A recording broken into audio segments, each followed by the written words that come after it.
To install the ChemLogic cassette on a CL1, open the front access door and access the main menu. Scroll down to Gate and Tape and press the Enter button. Once you're in the Gate and Tape menu, press the soft key for Open Close. This will manually open the gate. Once the gate is open, remove the old ChemLogic cassette and discard it. The outside cover of the new cassette is used as the new take-up spool. Snap it in place and mount the fresh cassette on the lower hub.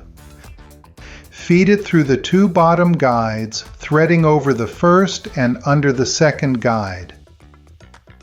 Carefully slide it through the optic block assembly, through the drive roller and over the upper guide.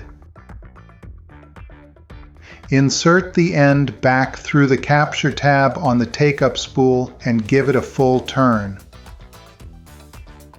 Once that is secure, press the Open-Close Gate soft key again to close the gate. When the gate has closed, press the Reset soft key to reset the days remaining. Finally, press the Done soft key and close the access door.